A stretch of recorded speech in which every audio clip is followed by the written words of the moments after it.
Brain manual FAT programme fingerprint analyst training programme module 4। इस module में हम बात करेंगे थ्योरी ऑफ मल्टीपल इंटेलिजेंसेस की। सबसे पहले हम ये देखेंगे कि हम सीखते कैसे हैं लाइफ में। सबसे पहले जब बच्चा पैदा होता है तो वो अपने साथ एक गिफ्ट लेकर आया होता है। तो पहले 7 सालों तक या पहले 6 सालों तक बच्चा आपको ये दिखाता है कि मैं क्या लेकर आया हूँ।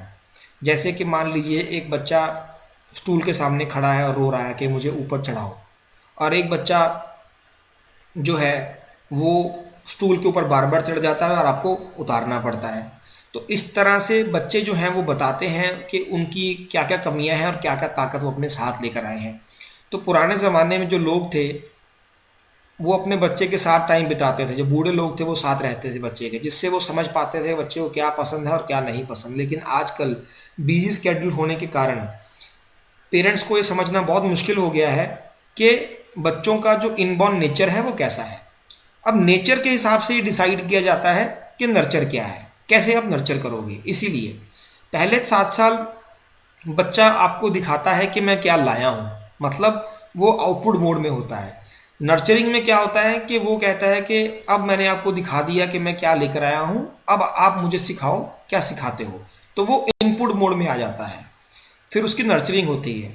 17-18 साल के बाद जब वो सोसाइटी में बाहर जाता है तब वो अपनी इंफॉर्मेशन को यूज करता है, मतलब जो वो लेकर आया था और जो आपने सिखाया वो अपने इनपुट और आउटपुट की एनालिसिस करता है और कल्चर में लगाता है। अगर उस टाइम इनपुट और आउटपुट में ज़मीन आसमान का फ़र्क है तो बच्चे को कल्चर में रहने में बहुत दिक्कत होती है, और उसके बाद वो खुद ही कल्चर में जाके टाइम के साथ अपने आप सीखता है। तो इस तरह हम चीज़ों को सीखते हैं।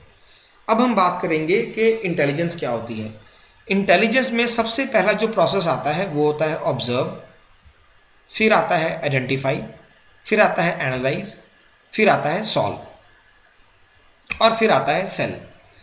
इसका मतलब क्या है कि मान लीजिए मेरे पास एक मोबाइल है। सबसे पहले मैंने उस मोबाइल में देखा और उसको ऑब्जर्व किया, तो मुझे उसके अंदर एक प्रॉब्लम मैंने आइडेंटिफाई की।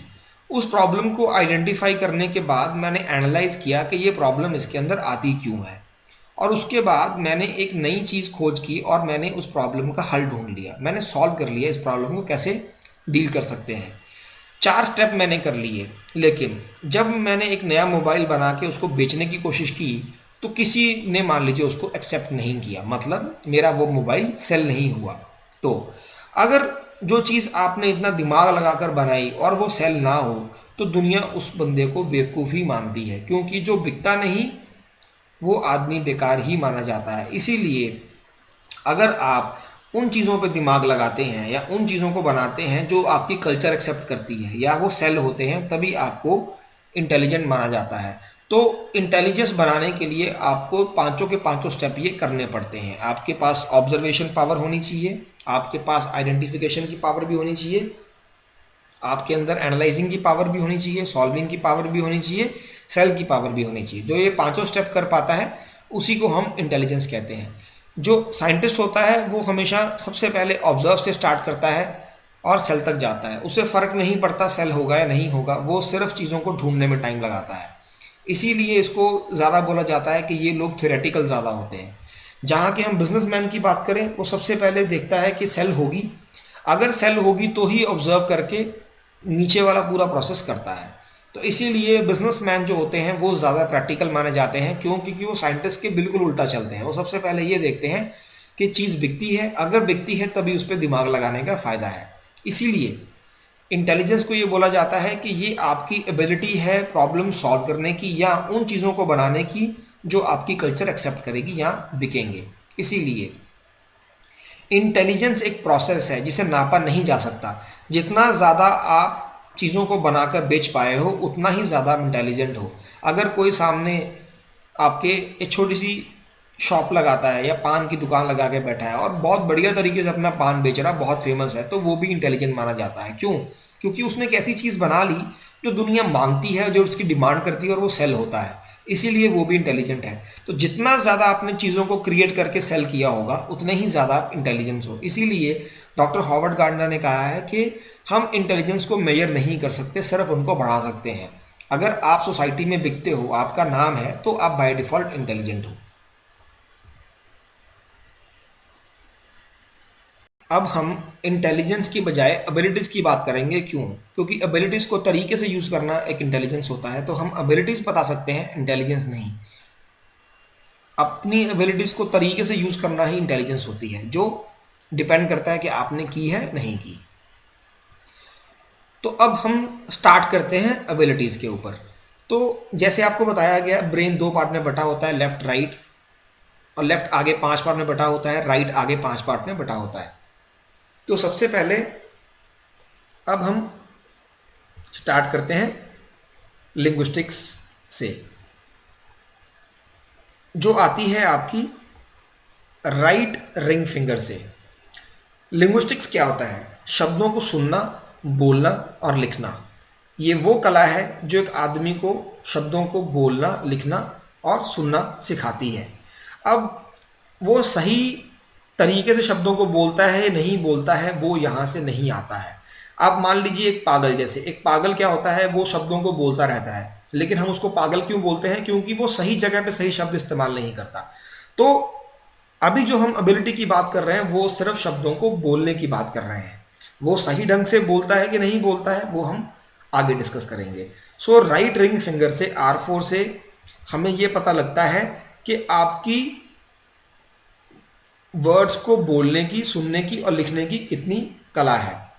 इसलिए हम ये भी कह देते हैं कि ये आपकी डिक्शनरी की तरह है जो खाली है। कितने ज़्यादा आप डिक्शनरी में यहाँ पे वर्ड स्टोर कर सकते हो, वो आपकी काबिलियत पर डिपेंड करता है। आप चाहो तो हिंदी की डिक्शनरी बना लो, इंग्लिश की बना लो, फ्रेंच की बना लो, संस्कृत की बना लो।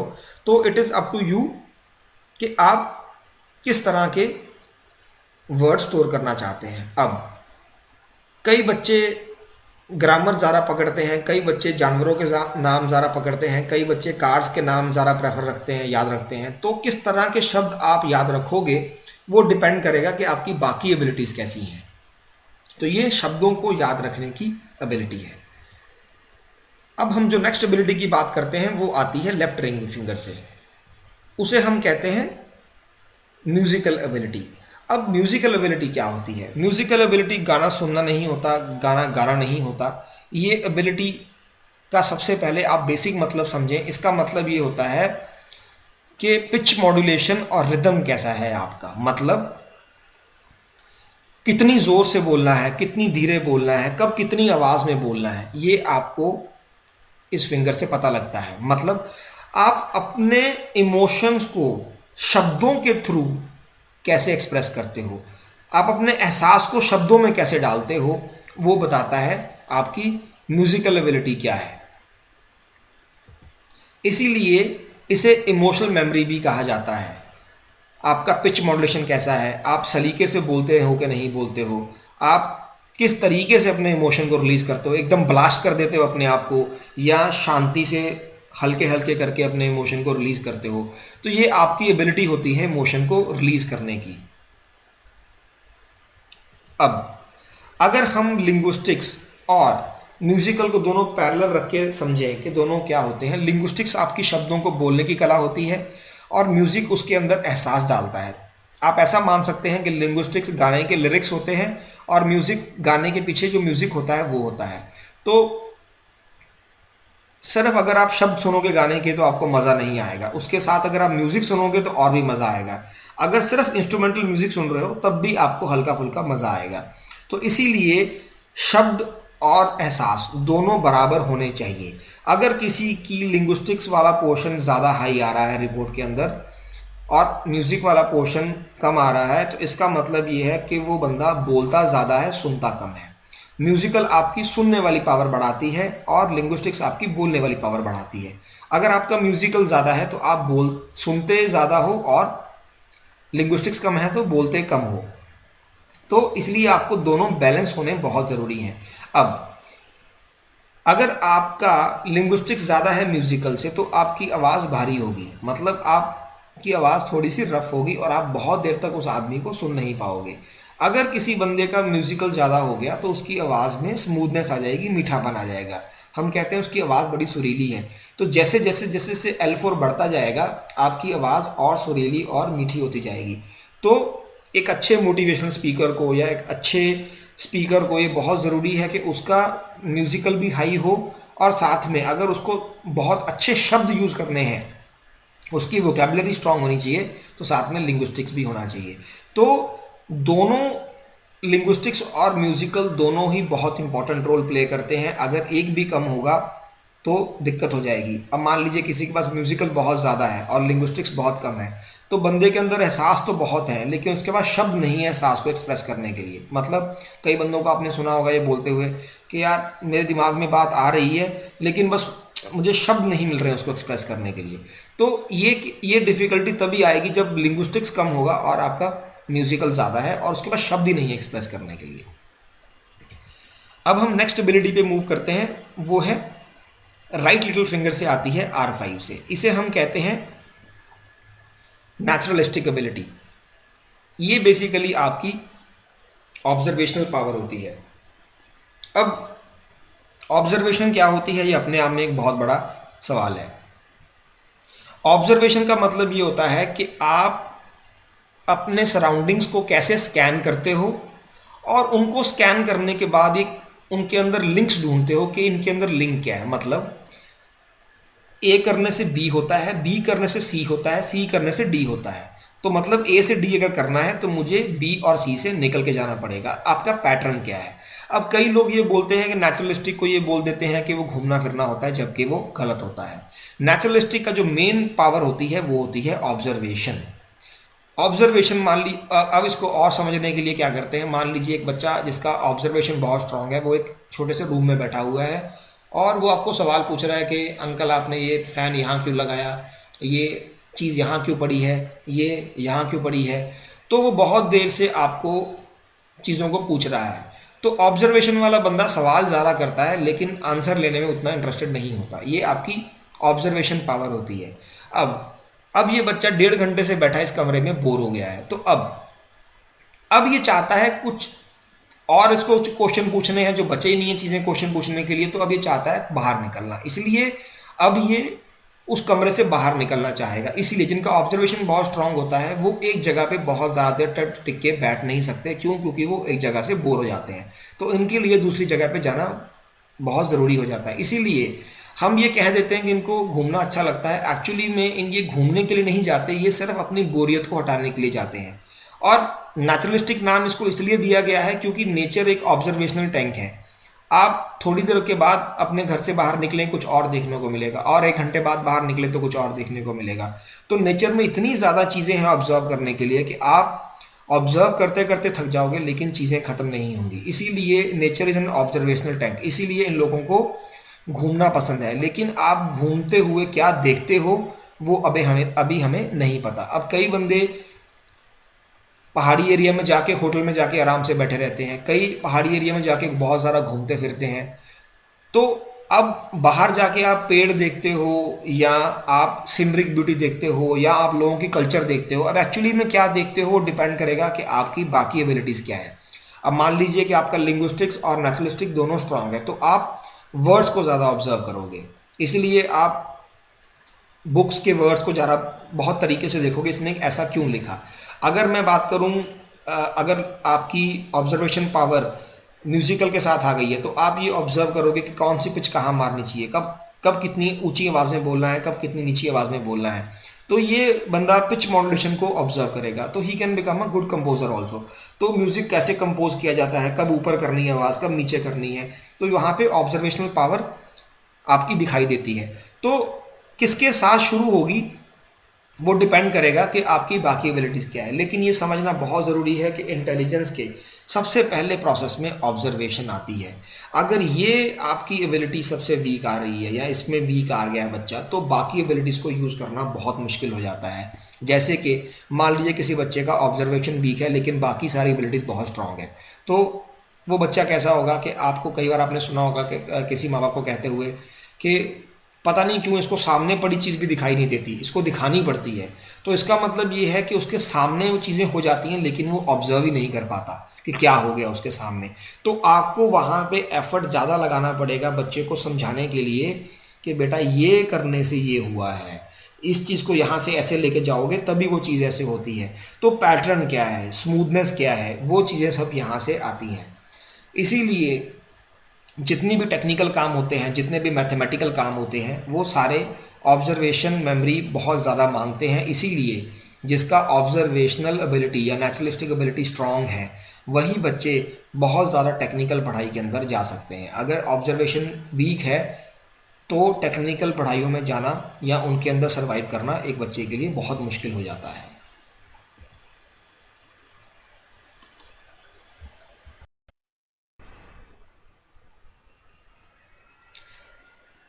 अब हम आगे मूव करते हैं उस एबिलिटी पे जो आपकी राइट इंडेक्स फिंगर से आती है। उसे हम कहते हैं लॉजिकल एबिलिटी। जो आपकी ये एबिलिटी है, ये ऑब्जर्वेशन एबिलिटी से कैसे डिफरेंस है पहले उसको समझें। ऑब्जर्वेशन आदमी को चीज़ों को देखने में हेल्प करती है और उनका पैटर्न निकालने में हेल्प करती है, मतलब चीज़ें कैसे हुई। लेकिन लॉजिकल आपको ये समझने में हेल्प करता है कि चीज़ें क्यों हुई। तो जैसे मान लीजिए कि एक बंदा ये कहता है कि भाई साहब इस स्टॉक में पैसा ना लगाएं, ये स्टॉक हमेशा डूबता है, मुझे नहीं पता क्यों होता है। तो ये उसकी एक ऑब्जर्वेशन है कि अगर आप स्टॉक ए में पैसा लगाएंगे तो हमेशा डूबता ही है। लेकिन अगर एक बंदा ये जानने की कोशिश करता है कि हमेशा ऑब्जर्वेशन ए में या स्टॉक ए में पैसा लगाने से पैसा क्यों डूबता है, तो वो उसकी लॉजिकल पावर बन जाती है। इसीलिए लॉजिकल को बोलते हैं क्वांटिफिकेशन, क्वांटिफिकेशन इन नंबर्स। जहां भी नाप तोल की बात आएगी, जहां भी किसी चीज को क्वांटिफाई करने की बात आएगी, जैसे कि आपके पास दो मोबाइल चूज करने की ऑप्शन है, एक 10,000 का है और एक 15,000 का है, तो वहां पे आपका लॉजिकल एबिलिटी यूज होना शुरू हो जाएगा, जहां पे आपको नापतोल करना पड़ेगा कि ये चीज 10,000 की क्यों है और ये चीज 15,000 की क्यों है और इसके बेनिफिट्स क्या हैं आपस में। तो you start comparing the things, तो वहां पे आपका लॉजिकल एबिलिटी यूज होना शुरू हो जाता है।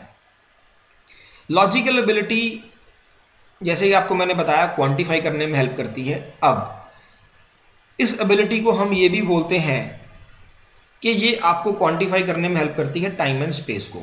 मतलब अब मान लीजिए जिसके इमोशंस हाई हैं वो ये बोलता है कि भाई अच्छा करने से अच्छा होता है, लॉजिकल वाला ये बंदा बोलेगा कितना अच्छा करने से कितना अच्छा होता है। अब ये चीज किसी बच्चे को एक्सप्लेन करनी बहुत मुश्किल है कि कितना अच्छा करने से कितना अच्छा होगा। इसीलिए ये चीजें बंदा कैसे क्वांटिफाई करता है, इसको कैसे नापा जाता है। या अगर आप किसी बच्चे को ये बोलते हो कि बेटा कम बोला करो, तो वो बोलता है मैं कितना कम बोलूं और कितना कम बोलूं, तो वो क्वांटिफाई करना चाहता है कि मैं कितना कम बोलूं। तो ये कैसे समझा जाता है, तो इसके लिए आप क्या करते हो, मान लीजिए कि अभी आप 15 मिनट के लिए बोलते हो और लोग आपको बोलते हैं कि आप थोड़ा कम बोला करें, तो आप क्या कर सकते हो, आप दूसरी बार या अलग अलग जगहों पे जाके 15 मिनट की बजाय 10 मिनट बोलोगे, 12 मिनट बोलोगे, 8 मिनट बोलोगे। तो आप एक पॉइंट पे आ जाओगे कि हाँ 8 मिनट मेरे लिए बोलना बहुत सही है। तो आपने क्या किया, आपने अलग अलग टाइम में अलग अलग स्पेसिस में गए और आपने अपने आप को स्टेबलाइज किया, आपने क्वांटिफाई किया कि हाँ 8 मिनट बोलना मेरे लिए सबसे बढ़िया रहेगा। इसीलिए लॉजिकल को एबिलिटी को आपका ब्रेन का स्टेबलाइजर भी बोला जाता है। ये एबिलिटी आपकी सारी बाकी की एबिलिटीज को स्टेबलाइज करती है। मतलब लिंग्विस्टिक्स अगर आपका बहुत ज़्यादा हो रहा है तो उसको स्टेबलाइज करती है कौन सा शब्द कितने टाइम में कैसे बोलना है। अगर आप बहुत ज़्यादा इमोशनल हो गए हो तो कब कितने इमोशन को रिलीज करना है, कब कितना उसको स्टेबलाइज करना है, तो वो ये काम करेगा। आपकी ऑब्जर्वेशन पावर को कई बार आप बंदा बहुत ज़्यादा हद पार कर जाता है, बहुत ही ज़्यादा क्वेश्चन करना लग जाता है, तो उसमें लॉजिक आपको बताता है कि अब बस करो, इससे ज़्यादा नहीं करना चाहिए। तो आपके ऊपर रोक लगाना, आपको अकल देना, ये सब काम लॉजिकल करता है। तो ये अगर लॉजिकल वीक हो गया, मान लीजिए आपका स्टेबलाइजर वीक हो गया, तो क्या होता है आपको एक नेक्स्ट एग्जांपल से बताया जाएगा। अब मान लीजिए कि आपका हम कंपैरिजन करते हैं लॉजिक का इमोशन के साथ। अब अगर दोनों को हम कंपेयर करें तो लॉजिक क्या होता है, लॉजिक आपको क्वांटिफाई करने में हेल्प करता है, स्टेबलाइज करने में हेल्प करता है। म्यूजिकल क्या करता है, आपके इमोशन को रिलीज करता है। तो अगर किसी बंदे का म्यूजिकल हाई है, लॉजिकल वीक है, तो वो एक चांटे में गर्म हो सकता है, लेकिन अगर किसी का लॉजिकल हाई है और म्यूजिकल वीक है तो उसको 10 चांटे लगेंगे गर्म करने के लिए। मतलब लॉजिक जो है वो स्टेबलाइज को, वो म्यूजिकल या इमोशन को कंट्रोल करने में या स्टेबलाइज करने में हेल्प करता है, कि इमोशन कंट्रोल करने में हेल्प करता है। अब जिस बच्चे का लॉजिकल वीक होगा और म्यूजिकल बहुत स्ट्रांग होगा, उस बच्चे को अपने इमोशन कंट्रोल करने में बहुत दिक्कत होगी। वो एकदम ब्लास्ट हो जाएगा, उसको समझ ही नहीं आएगा मैं कब रुकूं कब ना रुकूं। इसीलिए लॉजिकल जो है बहुत ज़्यादा इंपॉर्टेंट है आपको आउटसाइड वर्ल्ड में रहने के लिए, लोगों के साथ डील करने के लिए, ताकि आप समझ पाओ कि कब आपको किस तरह से बिहेव करना चाहिए। इस तरह लॉजिक बहुत बड़ा रोल प्ले करता है आने वाले टाइम में। इसीलिए हम लॉजिक को बोलते हैं कि ये आपका दिमाग का कंट्रोल है, और जो म्यूजिकल है वो आपका दिल का कंट्रोल है। तो दिल पे कंट्रोल करना होगा तो आपको म्यूजिकल सिखाएगा इमोशन कैसे रिलीज करने हैं, और दिमाग पे कैसे कंट्रोल करना है, मतलब चीज़ों को कैसे स्टेबलाइज करना है अपनी मर्जी से के बिना, कोई भी ब्रेन का हिस्सा बहुत ज़्यादा ना फैल पाए, तो वो लॉजिकल करता है। इसीलिए अगर मान लीजिए किसी बच्चे का ऑब्जर्वेशन बहुत स्ट्रांग है तो वो ऑब्जर्व बहुत करता है, लॉजिक भी स्ट्रांग हो गया, तो वो पहले ये देखता है कि चीज़ें कैसे हो रही हैं, उसके बाद वो भी देखता है कि क्यों हो रही हैं। इसीलिए अगर लॉजिक और आपकी नेचुरलिस्टिक एबिलिटी दोनों स्ट्रांग हो गई हैं तो बच्चा टेक्निकल फील्ड्स में काफ़ी अच्छा हो जाता है। लेकिन अगर सिर्फ ऑब्जर्वेशन स्ट्रांग है, लॉजिक वीक है, तो सिर्फ उसको टेक्निकल फील्ड्स में इंटरेस्ट है लेकिन बहुत ज़्यादा उसके अंदर डीप नहीं जा पाता, क्योंकि जो पेशेंस चाहिए उसके लिए, जो एक स्टेबिलिटी चाहिए, तरीका चाहिए, सलीका चाहिए काम करने का, वो उसको नहीं आ पाता। तो इस तरह से एबिलिटीज एक साथ मिलकर काम करती हैं। अब हम जो नेक्स्ट एबिलिटी की बात करेंगे वो आती है राइट मिडिल फिंगर से और लेफ्ट मिडिल फिंगर से। ये जो राइट मिडिल फिंगर से आती है उसे हम कहते हैं काइनेस्थेटिकल एबिलिटी। ये आपकी मसल मेमोरी होती है। मसल मेमोरी को समझने के लिए कि वो क्या होती है, आप आंख बंद करके अपना एक ब्लैंक पेपर पे अपना नाम लिखें।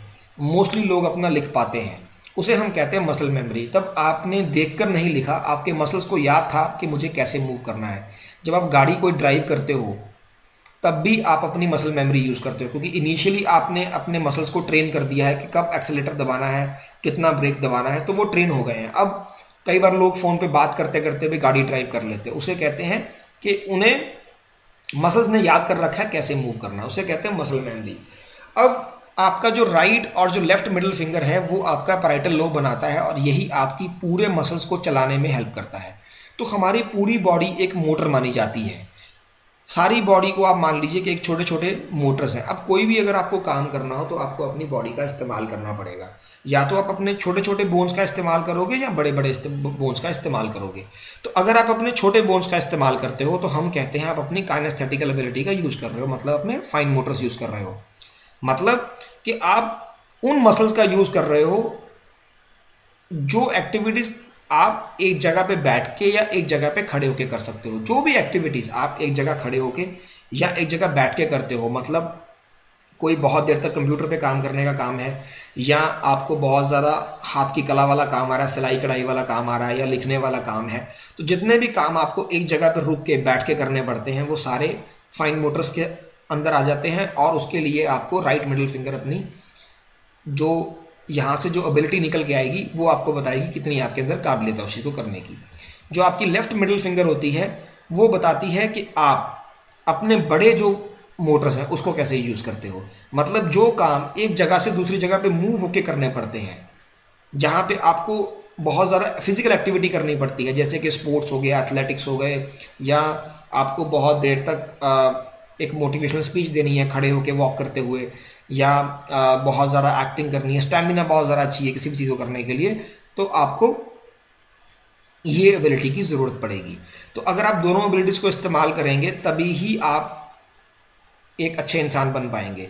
अगर आपके मसल्स वीक हैं तो आपको बाकी एबिलिटीज़ यूज़ करने में बहुत ज़्यादा दिक्कत होने वाली है। वो क्योंकि आपको ये बोला जाता है कि ये जो आपकी पावर है दोनों, इसको हम बोलते हैं कि ये जनरेटर है आपके घर का। मतलब किसी भी एबिलिटी को लंबे टाइम तक यूज़ करना और लगातार यूज़ करने के लिए आपको ये दोनों एबिलिटीज चाहिए। अब मान लीजिए किसी बंदे के पास लिंग्विस्टिक्स बहुत ज़्यादा है तो वो बोलना चाहता है लगातार, लेकिन बोलने के लिए जो गले के जो मोटर हैं वो भी अगर बहुत ज़्यादा स्टेमिना है उनके अंदर तभी आप लंबे टाइम तक बोल पाओगे। इसीलिए अगर किसी का स्टेमिना वीक है और लिंग्विस्टिक्स ज़्यादा है तो बहुत देर तक वो बोल नहीं पाएगा। इसीलिए अपनी किसी भी कला को बहुत देर तक इस्तेमाल करने के लिए आपको अपने शरीर का इस्तेमाल करना बहुत ज़रूरी है। इसीलिए कहते हैं कि अगर आपका शरीर स्वस्थ होगा तभी आपका बाकी दिमाग भी स्वस्थ होगा। क्यों?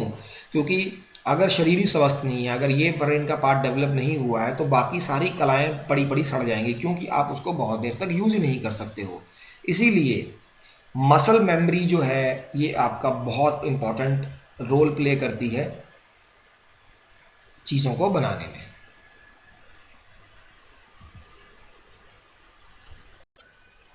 अब हम बात करेंगे नेक्स्ट एबिलिटी की, जो आती है लेफ्ट लिटिल फिंगर से, मतलब L5 से आती है। ये कौन सी एबिलिटी होती है? ये होती है विजुअल एबिलिटी, जहां पे आप रंगों को और शेप्स को आइडेंटिफाई करते हो। इसीलिए इसे कहते हैं कलर एंड शेप मेमोरी, जहां पे कि ये कौन सा रंग है, इसकी शेप किस तरीके की थी, तो उन सबको करने के लिए विजुअल एबिलिटी लगती है।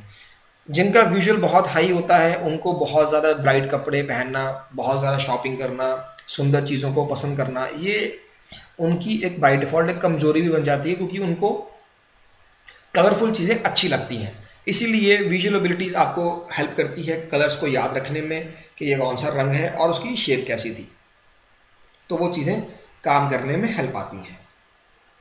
अब हम जो एबिलिटी के बारे में डिस्कस करेंगे वो आती है लेफ्ट इंडेक्स फिंगर से, जो आती है L2 से। उसे हम कहते हैं आपकी स्पेशल एबिलिटीज। मतलब आप 3D में कैसे सोचते हो। स्पेशल जो आपकी एबिलिटी है ये बहुत इंपॉर्टेंट एबिलिटी है ब्रेन की। क्यों? क्योंकि ये किसी भी जो एबिलिटी, जो बाकी आपकी सारी एबिलिटीज हैं उसको रिकॉल करना, सही टाइम पे एबिलिटीज को रिकॉल करना, उनको और बढ़ाना और उनका प्रॉपर इस्तेमाल करना, ये सब स्पेशल के अंडर आता है। इसीलिए स्पेशल को मेमोरी बैंक भी बोला जाता है। किसी भी चीज़ को रिकॉल करना, उसको और बढ़ाना, उसमें बहुत ज़्यादा हेल्प करती है। प्लानिंग में बहुत ज़्यादा हेल्प करती है, लॉन्ग टर्म प्लानिंग में, इमेजिनेशन में, इंट्यूशन में, 3D अंडरस्टैंडिंग में हेल्प करती है। तो स्पेशल एबिलिटीज़ की ज़रूरत बहुत ज़्यादा पड़ती है। क्यों? क्योंकि अगर ये कम होगा तो आप एबिलिटीज़ भी है, आपके पास स्टैमिना भी है, सब कुछ है, लेकिन सही टाइम पे वो सही यूज़ नहीं हो पा रही है। वो आपको, जिसे मान लीजिए कई बच्चे कहते हैं कि मुझे एग्ज़ाम में याद नहीं आया लेकिन घर जाके याद आ गया, तो वो बेसिकली स्पेशल वीक होने के सिम्टम्स देती हैं हमें। स्पेशल को और डिटेल में जानने के लिए जो हमने आपको पिछले मॉड्यूल्स में बताया था कि बच्चा पैदा होने के साथ एक, मान लीजिए कि घर मिला है उसको, खाली घर है जिसमें आके लोग अपना अपना सामान रखते हैं, तो ये वही घर है स्पेशल, जिसमें आप घर को क्लीन करते हो, समझते हो। तो जो स्पेशल होता है ये पावर देता है अपने आप को एनालाइज करने में कि मुझे क्या पसंद है, मेरे क्या पैशंस हैं, मेरे लिए क्या सही है क्या गलत है, और अपनी चीज़ जो घर पे चीज़ें रखी हुई हैं ये याद रखने के लिए कौन सी चीज़ कहाँ पड़ी है और को सही टाइम पे इस्तेमाल करना, ये सारी पावर स्पेशल से आती है। स्पेशल्स को और समझने के लिए हम कुछ एग्जांपल देते हैं। ये आप अगर लेफ्ट साइड पे देखेंगे तो एक पुली का मैकेनिज्म दिया हुआ है, जहाँ पे आपको अगर एक पुली घुमाओगे तो सारी पुली एक साथ घूमेंगी। तो ये जो फिगर है ये हमारी स्पेशल पावर टेस्ट कर रही है कि एक चीज़ को घुमाने से दूसरी चीज़ कैसे मूव हुई, उससे वो कैसे मूव हुई, उससे वो कैसे मूव हुई, और एंड ऑफ द डे जो बकेट दी गई है वो ऊपर जाएगी या नीचे जाएगी इस पूरे पुली सिस्टम से। तो इसे कहते हैं स्पेशल पावर्स। फिर ये आपको एक फिगर दी गई है, ये फिगर से आपको 3 बॉल मूव करके इस फिगर को उल्टा करना है। सिर्फ 3 बॉल मूव करनी है ताकि ये जो फिगर है ये पूरी उल्टी हो जाए। तो इसे हम कहते हैं आपकी स्पेशल पावर्स, जिसमें आप स्पेस के साथ प्ले करते हो, ओरिएंट करते हो, चीज़ों को देखते हो कि मैं कैसे बांटूं। इसीलिए जितने भी प्लानिंग का काम होता है, मान लीजिए आप कंपनी के मैनेजर हो, आपको 10 एम्प्लॉय को काम बांटना है, किसको मैं कितना काम दूं, कैसे दूं, तो उसकी चीज़ के लिए स्पेशल एबिलिटीज़ आपकी यूज़ होती हैं। तो अगर मान लीजिए किसी का लिंग्विस्टिक्स बहुत हाई है, लॉजिकल बहुत हाई है, लेकिन स्पेशल वीक है, तो वो बंदा समझता है कि कौन सा शब्द कहाँ डालना चाहिए और उसके पास वोकैबुलरी बहुत अच्छी है, लेकिन वो सही टाइम पे शब्दों को रिकॉल नहीं कर पाता। इसीलिए अगर स्पेशल अच्छा हो जाएगा तो वो बहुत सही जगह पे सही टाइम पे शब्दों को इस्तेमाल कर पाएगा और एक्चुअली जो उसकी कला थी वो बढ़िया तरीके से सेल होगी, और वो प्लान कर पाएगा कि हाँ मुझे इस तरीके से इस तरह करना चाहिए काम को। तो अगर स्पेशल वीक हो जाएगा तो आपको कोई भी काम करने में टाइम ज़्यादा लगेगा। तो अगर आपको स्पीड बढ़ानी है अपने ब्रेन की काम करने की, तो आपको स्पेशल एबिलिटी चाहिए। ये बहुत ज़्यादा इंपॉर्टेंट है आपके ब्रेन के लिए, क्योंकि आजकल की डेट में इंफॉर्मेशन इतनी ज़्यादा हो गई है कि आपको बहुत स्पीड से उसकी प्रोसेसिंग करनी पड़ती है।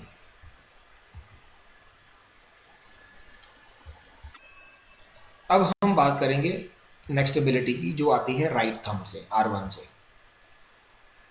इसको हम कहते हैं इंट्रापर्सनल एबिलिटी, मतलब ये समझना कि आपको क्या पसंद है और क्या नहीं पसंद। इंट्रापर्सनल एबिलिटी का अगर और गहराई में जाएं तो ये एक्चुअली में वो एबिलिटी है जो आपको समझाती है कि आप क्या हो, आपको क्या पसंद है, आप अपनी फीलिंग्स को कैसे अप्रिशिएट करते हो, आपको किन चीज़ों से डर लगता है और उनका कैसे आप सामना करते हो, आप अंदर से क्या चाहते हो अपने आप से। तो ये सारी चीज़ों के बारे में जो एबिलिटीज़ आती है, जो कला लगती है, वो राइट थंब से आती है। कई बार इसको हम ये भी कह सकते हैं कि जो भी आपने डिसीजन लिए हैं अपनी लाइफ में, जो भी आपने चीज़ों को चूज़ किया है, उनको आपने क्यों चूज़ किया और उनसे आपको क्या क्या प्रॉब्लम हुई या क्या क्या फ़ायदे हुए, इसकी एनालिसिस करना भी इसी में ही आता है। इसीलिए इंट्रापर्सनल एबिलिटी आपको किसी हद तक ये बताती है कि आप इस ज़िंदगी में क्या करना चाहते हो और क्या ऐसी चीज़ें हैं जो आप ही कर सकते हो। अगर हम नेक्स्ट एबिलिटी की बात करें तो वो आती है इंटरपर्सनल एबिलिटी। इंटरपर्सनल एबिलिटी ये होती है कि आप दूसरों की फीलिंग्स को कैसे अंडरस्टैंड करते हो, दूसरों को क्या अच्छा लगेगा, क्या नहीं अच्छा लगेगा, ये आपको कैसे अंडरस्टैंड करते हो और उसके हिसाब से आप दूसरों को एडवाइस कैसे करते हो, मतलब उनको बढ़िया एडवाइस कैसे देते हो। तो ये आती है आपकी इंटरपर्सनल एबिलिटी, मतलब कितनी इफेक्टिवली आप दूसरे बंदे की प्रॉब्लम्स को हैंडल करके उनको सोल्यूशन दे पाते हो। इंट्रापर्सनल में आता है कि आप अपनी प्रॉब्लम्स को कैसे हैंडल करके अपने आप सोल्यूशन निकाल पाते हो, इंटरपर्सनल में आप दूसरों को बताते हो। अब अगर हम इंट्रापर्सनल और इंटरपर्सनल को एक साथ देखें तो बहुत ज़रूरी है दोनों को समझना ये कि अगर आपका इंट्रा बहुत ज़्यादा है और इंटर बहुत कम है तो बेसिकली क्या है कि आप अपने आप को समझने में लगे हुए हो लेकिन दूसरों की फीलिंग्स की कदर नहीं कर पा रहे हो। जिससे क्या होता है कि जब आप मार्केट में जाते हो या कभी जॉब में जाते हो, अगर आपका इंट्रा बहुत हाई है या आपका इंटर बहुत लो है, तो होता क्या है कि ये आदमी अपने आप में मस्त रहता है, ये दूसरों को समझ नहीं पाता, उनकी फीलिंग्स को समझ नहीं पाता कि वो क्या चाहते हैं इससे, और उनको एक अच्छा ट्रीटमेंट नहीं दे पाता। इसीलिए हाई इंट्रा पर्सनलिटी वाले लोगों को लोग ये बोलते हैं कि ये ईगोइस्टिक है, ये अपने आप में मस्त रहते हैं, कि ढंग से किसी से बात नहीं करते, सोशली नहीं, ज़्यादा सोशल नहीं होते, इनको 10 बार बुलाओगे तभी किसी के घर आते हैं। इसीलिए ये बंदे सिर्फ उन्हीं लोगों के साथ ग्रुप बनाते हैं जो इनकी प्रशंसा करते हैं या इनको बहुत ज़्यादा किंतु परंतु नहीं करते कि तू ऐसा क्यों है, क्योंकि ये अपनी आइडेंटिटी पे क्वेश्चन नहीं होने देना चाहते हैं। ये नहीं चाहते कि लोग इनकी पर्सनालिटी पे क्वेश्चन करेंगे तो ऐसा क्यों है, मैं जैसा हूँ मैं वैसा ही हूँ। ये अगर कोई एक्सेप्ट करता है तभी ये उनके साथ सोशल होते हैं। दूसरी तरफ अगर हम बात करें इंटरपर्सनल की, अगर किसी का इंटरपर्सनल बहुत ज़्यादा है, इंट्रापर्सनल बहुत कम है, तो वो बंदा जिसे हम कहते हैं बिन बुलाया मेहमान होता है। वो हर बंदे के साथ इंटरेक्शन करने की कोशिश करता है, वो दूसरों को सलाह देने की कोशिश करता है, अपनी परवाह कम करता है, दूसरों की ज़्यादा चिंता करनी शुरू कर देता है। लेकिन होता क्या है कि अब इससे प्रॉब्लम क्या होती है, अगर मान लीजिए आपका इंट्रा ज़्यादा है और इंटर कम है, तो आप अपने आप को समझने की कोशिश कर रहे हो, लेकिन आपने देखा होगा कि अपने आप को समझने के लिए आपको लोगों से मिलना बहुत ज़रूरी है। क्यों? क्योंकि जब तक आप लोगों से फीडबैक नहीं लोगे कि एक्चुअली में प्रॉब्लम क्या हो रही है, लोगों की आपकी क्या चीज़ पसंद नहीं आ रही है, तब तक आप ये समझ नहीं पाओगे कि एक्चुअली में आपकी प्रॉब्लम्स क्या है। इसीलिए कहते हैं कि दुनिया आपका आईना होती है। अगर आपको अपने आप को देखना है तो आप दुनिया में जाके देखें कि आप एक्चुअली में कैसे हो, फीडबैक लें। इसीलिए इंट्रापर्सनल को इम्प्रूव करने के लिए आपको इंटरपर्सनल इम्प्रूव करना बहुत ज़रूरी है। अब अगर आपका इंटरपर्सनल ज़्यादा है और इंट्रापर्सनल कम है, आप दूसरों को सलाह तो दे रहे हो लेकिन आप खुद उस चीज़ों को अप्लाई नहीं करते हो, तो लोग क्या कहते हैं, भाई साहब आप अपने घर में जाके लगाओ, हमें क्यों बोलते हो, खुद तो कर नहीं सकते, हमें बता रहे हो, ज्ञान दे रहे हो। इसीलिए इंटरपर्सनल अगर आपको बढ़ाना है, दूसरों को एडवाइस देनी है, तो ये बहुत ज़रूरी है सबसे पहले आप अपने इमोशंस को मैनेज करें और अपने आप पे लागू करें ताकि आप दूसरों को एडवाइस दे सकें। इसीलिए इंट्रापर्सनल वाला बंदा इंटरपर्सनल स्किल तब बढ़ाता है ताकि वो अपने आप को समझ सके, और इंटरपर्सनल वाला बंदा इंट्रापर्सनल बढ़ाता है ताकि वो अपने आप पे लगाए ताकि दूसरों को इफेक्टिवली और बता सके। इसीलिए इंट्रा और इंटर दोनों बैलेंस होने बहुत ज़रूरी हैं।